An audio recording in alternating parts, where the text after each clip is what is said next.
رسول اللہ صلی اللہ علیہ وسلم کی 10 عادات مبارکہ۔ السلام علیکم ویورس، اس ویڈیو کو آخر تک ضرور دیکھیں اور پسند آئے تو ضرور شیئر، لائک، سبسکرائب ضرور کریں۔ رسول اللہ صلی اللہ علیہ وسلم صبح بہت جلد اٹھ جایا کرتے تھے، بلکہ ایسی کوئی روایت نہیں ملتی کہ آپ صلی اللہ علیہ وسلم کی تہجد بھی کبھی قضا ہوئی ہو۔ سورج نکلنے سے کچھ وقت قبل اور 1 گھنٹہ بعد تک کا وقت آکسیجن سے بھرپور وقت ہوتا ہے۔ آج سائنسی تحقیق کی بنیاد پر بھی صحت کے اعتبار سے 24 گھنٹوں میں یہ بہترین وقت ہوتا ہے کہ جس میں آپ کو زیادہ سے زیادہ آکسیجن لینے کا موقع ملتا ہے، جو کہ آپ کی صحت مند زندگی کے لیے ایک بہترین مفید عمل ہے۔ نمبر 2، آنکھوں کا مساج۔ صبح نیند سے اٹھنے کے بعد رسول اللہ صلی اللہ علیہ وسلم آنکھوں کا مساج فرمایا کرتے تھے۔ باڈی کا پورا نظام 11 سسٹم پر مشتمل ہوتا ہے۔ نیند سے اٹھنے کے بعد یہ سسٹم بحال ہونے میں 11 سے 12 منٹ لیتا ہے۔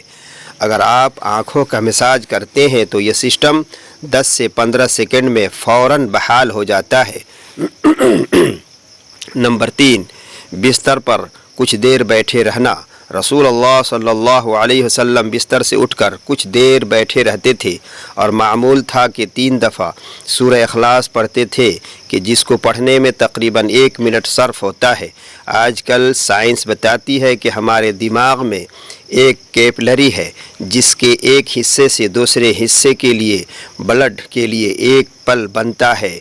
اس طرح اس پل کے ذریعے سے ہمارے پورے دماغ کو بلڈ کی سپلائی بحال ہوتی ہے، جس سے ہمارے تمام تر اعصاب یعنی پورا جسم کو کنٹرول ہونا ہوتا ہے۔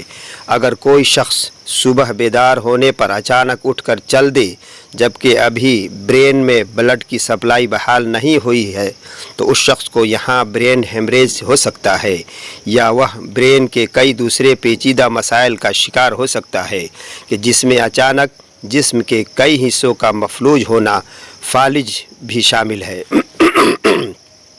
جبکہ اگر وہ صرف 1 منٹ بیٹھا رہے، اس کے دماغ میں بلڈ کی سپلائی بحال ہو سکے تو بہت سے پیچیدہ مسائل سے بچ سکتا ہے۔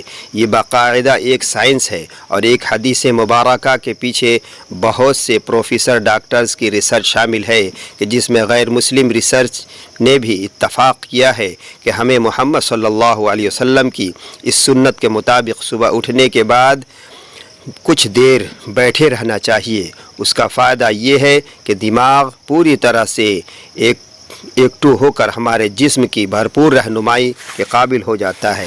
اس سنت مبارکہ پر جہاں بہت بڑا اجر و ثواب ہے، وہاں صحت کا بہت بڑا راز بھی ہے۔ نمبر 4، قیلولہ کرنا۔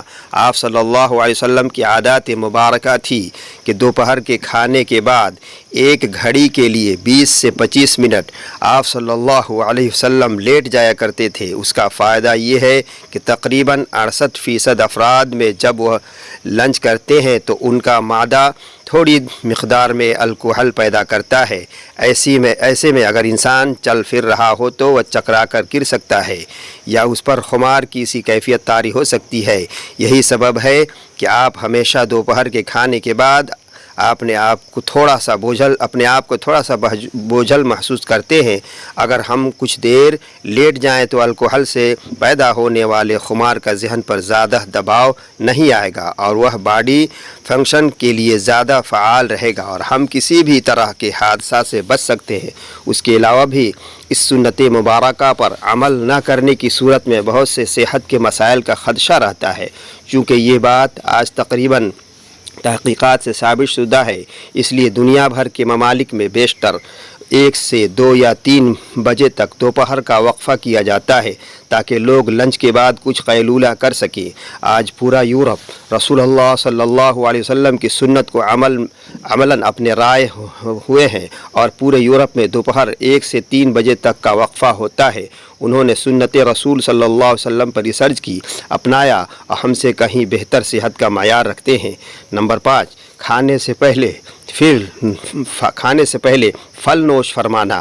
رسول اللہ صلی اللہ علیہ وسلم ہمیشہ کھانا کھانے سے پہلے فروٹ نوش فرمایا کرتے تھے۔ آپ صلی اللہ علیہ وسلم کی عادت مبارکہ تھی کہ آپ نے کھانے کے بعد پھل نوش نہ فرماتے تھے۔ مختلف پھلوں میں 90 سے 99% تک کا پانی کی مقدار ہوتی ہے۔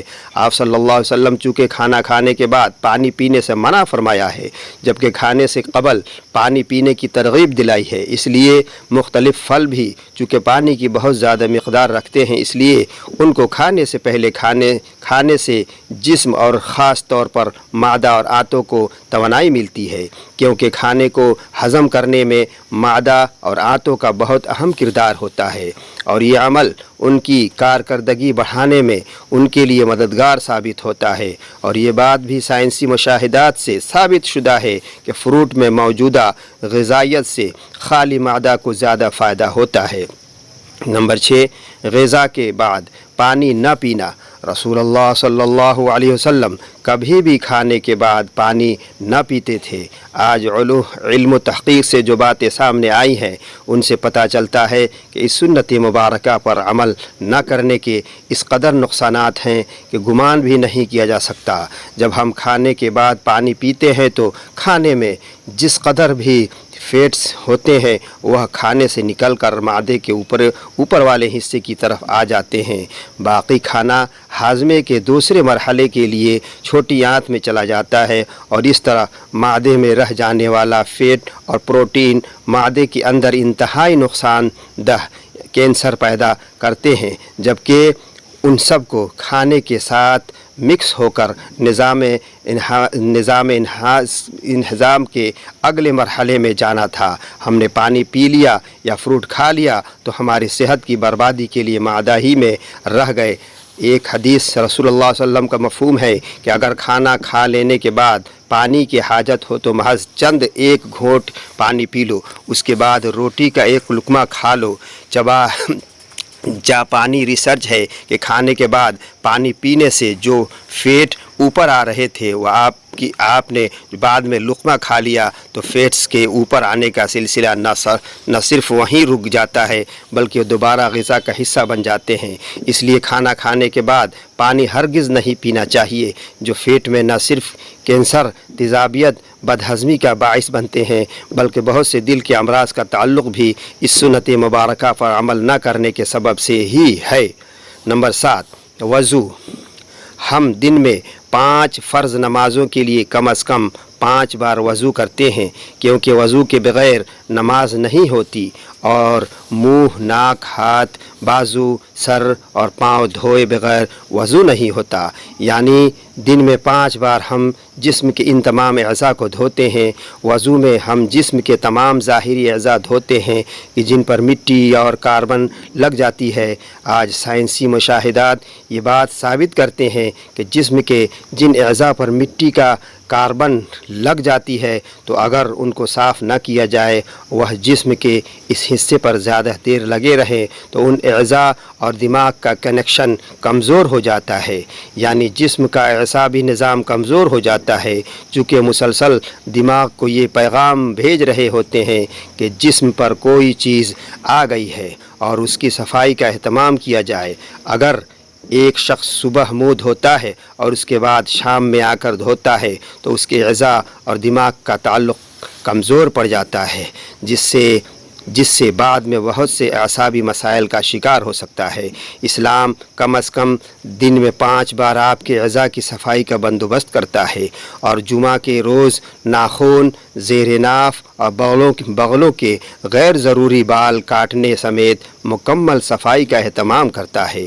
رسول اللہ صلی اللہ علیہ وسلم نے نہ صرف ایسا کرنے کا حکم فرمایا بلکہ یہ سب آپ صلی اللہ علیہ وسلم کی سنت مبارکہ کا حصہ بھی ہے۔ نمبر 8، جلد سونا۔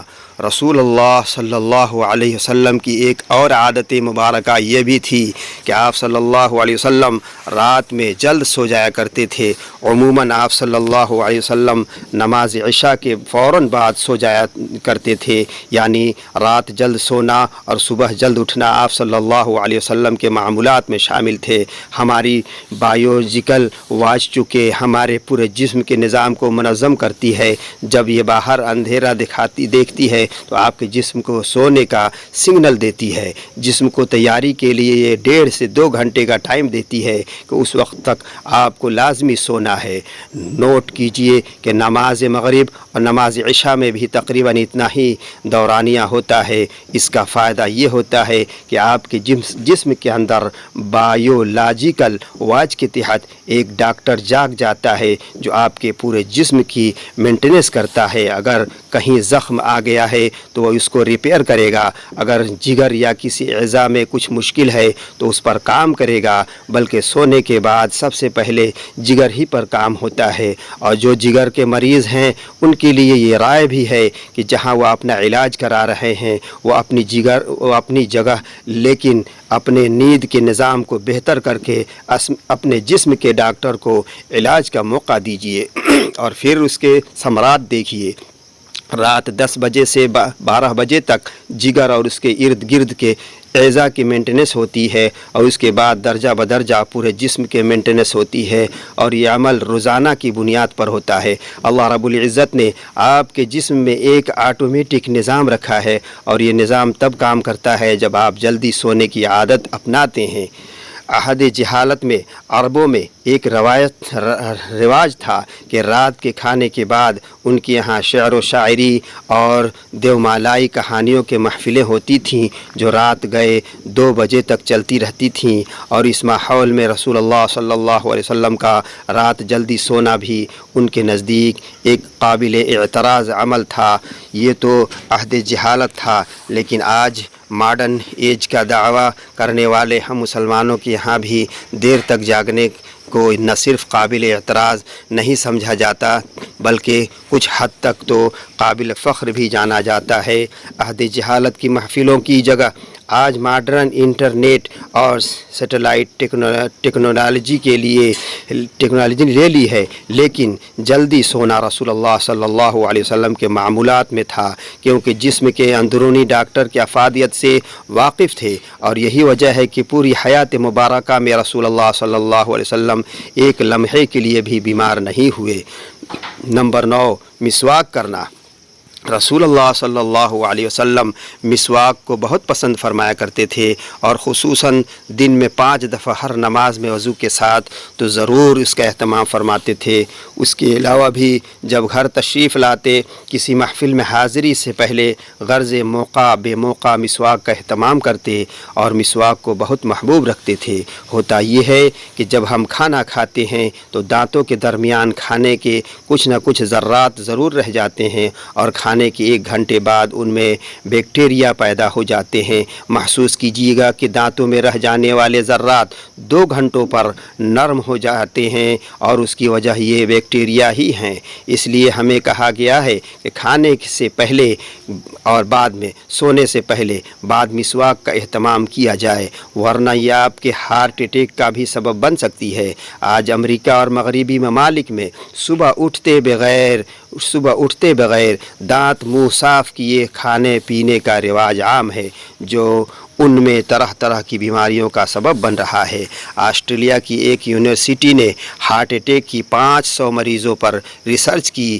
انہوں نے جہاں اور بھی بہت سے وجوہات بیان کی، وہاں ایک کامن وجہ یہ بھی سامنے آئی کہ یہ لوگ ٹوتھ برش کرنے کے عادی نہ تھے، جبکہ سبب ان کے دانتوں میں جمع میل پیٹ میں جا کر اس قدر ملٹی پلائی ہوا کہ وہ ہارٹ کی آرٹریز کو بلاک کرنے کا سبب بنا۔ ان کو ہارٹ اٹیک کا اصل سبب ان کے دانتوں کا میل تھا، جبکہ ہمیں رسول اللہ صلی اللہ علیہ وسلم مسواک کی اس حد تک تلقین فرمائی کہ ایک موقع پر فرمایا کہ اگر امت پر بھاری نہ ہوتا تو میں امت پر مسواک کو فرض قرار دے دیتا۔ آج کی ماڈرن سائنس یہ ثابت کر چکی ہے کہ جن لوگوں کو ٹوتھ برش زیادہ کرنے کی عادت ہوتی ہے ان کو غصہ کم آتا ہے، اور اگر اکثر ٹھنڈے مزاج پر سکون رہتے ہیں۔ جس شخص کو زیادہ غصہ آتا ہو، بلڈ پریشر اکثر ہائی رہتا ہو، طبیعت میں بے چینی، تو وہ زیادہ سے زیادہ مسواک کیا کرے۔ دو تین ماہ میں وہ اس کے حیران کن معجزاتی اثرات پائے گا۔ نمبر 10، ہفتے میں 2 روزے۔ رسول اللہ صلی اللہ علیہ وسلم کے معمولات میں پیر اور جمعرات کا روزہ بھی شامل تھا، اور آپ صلی اللہ علیہ وسلم نے ان روزوں کو رکھنے کی ترغیب بھی دلائی، یعنی کہ ہفتے میں 2 روزے۔ رسول اللہ صلی اللہ علیہ وسلم کا قول مبارک ہے کہ مسلمان 1 آنت میں کھانا کھاتا ہے جبکہ کافر 3 آنت میں، اور ہمیں نصیحت فرمائی کہ جب خوب بھوک لگے تو کھانا کھایا کرو، اور ابھی بھوک باقی ہو تو چھوڑ دو۔ یہ عمل آج جدید میڈیکل کی زبان میں آٹوفیجیا کہلاتا ہے۔ یہ انسانی جسم کو صحت مند رکھنے کا بہت عظیم راز ہوتا ہے کہ جب ہم معمول کے مطابق اپنی ضرورت سے زیادہ کھانا کھاتے رہتے ہیں تو جسم میں ایکسٹریس پروٹین فیٹس اکٹھے ہو جاتے ہیں، جو کہ جسم کی ضرورت سے زائد ہونے کے سبب جسم میں زہر کا کردار ادا کرتے ہیں اور مختلف بیماریوں کا سبب بنتے ہیں۔ آج کی عام بیماریاں شوگر، کولیسٹرول، بلڈ پریشر کا بنیادی سبب یہی ایکسٹرا فیٹس ہی بنتے ہیں۔ جب آپ کو بھوک لگتی ہے تو جسم کے ہینگرز جوسز یعنی جسم میں کھانا ہضم کرنے کا خود کار نظام پوری طرح سے تیار ہو جاتا ہے۔ اگر ہم نے 100 لقمے کھانا کھانے تھے تو مگر 70 پر ہاتھ روک لیا تو باقی 30 لقمے کہ جن کی جسم کو ضرورت تھی، جسم و ضرورت ان ایکسٹرا پروٹین اور فیٹس کو کھا کر پورا کرتا ہے۔ جسم اپنے خود کار نظام کا صحت اکٹھے ہونے والے زہر کو ختم کرتا رہتا ہے اور آپ صحت مند رہتے ہیں۔ اب جب 3 روز کچھ کوتاہی ہو گئی اور آپ نے پیر کو روزہ رکھ لیا تو دن بھر کے طویل روزے کے باعث آٹوفیجیا کے عمل کو ایکٹو ہونے کا بھرپور موقع ملتا ہے اور 3 روز کی کوتاہی کو وہ ریپیئر کر دیتا ہے۔ پھر 2 روزے کے معمولات اور جمعرات کا پھر روزہ، جب یہ سنت رسول صلی اللہ علیہ وسلم آپ کے معمولات کا حصہ بن جاتی ہے تو بیماری پیدا کرنے والے سیل آٹوفیجیا کا عمل ہفتے میں 2 بار دہرائے جانے کے باعث اکٹھے ہی نہیں ہو پاتے اور آپ سدا صحت مند رہتے ہیں۔ آج ہم سائنسی تحقیقات پر بہت یقین رکھتے ہیں۔ کیا ہم اس انتظار میں ہی ہیں کہ سائنس رسول اللہ صلی اللہ علیہ وسلم کی سنت مبارکہ کو پروف کرے تو ہم اللہ کے رسول صلی اللہ علیہ وسلم کی سنتوں پر عمل کرنا شروع کر دیں گے۔ حقیقت یہ ہے کہ سائنس رسول اللہ صلی اللہ علیہ وسلم کی سنتوں سے بہت پیچھے ہے اور آپ صلی اللہ علیہ وسلم کی ساری حیات طیبہ سنتیں ہمارے لیے مشعل راہ ہیں اور انہی میں ہمارے لیے دنیا و آخرت کی کامیابیاں اور راحتیں ہیں۔ لقد کان لکم فی رسول اللہ اسوۃ حسنہ۔ اے مسلمان، یہ تھی ہماری آج کی پیشکش جو آپ کے خدمت میں نے پیش کیا۔ اللہ رب العالمین سے دعا کرتے ہیں کہ اللہ رب العالمین ہم کو اور آپ کو ان کہی ہوئی باتوں پر عمل کرنے کی توفیق عطا فرمائے، جب تک زندہ رکھے، ایمان پر زندہ رکھے، خاتمہ ہو تو ایمان خیر پر خاتمہ ہو۔ وآخر دعوانا ان الحمدللہ رب العالمین۔ اور برائے مہربانی میرے چینل کو سبسکرائب، لائک اور شیئر ضرور کریں۔ والسلام علیکم۔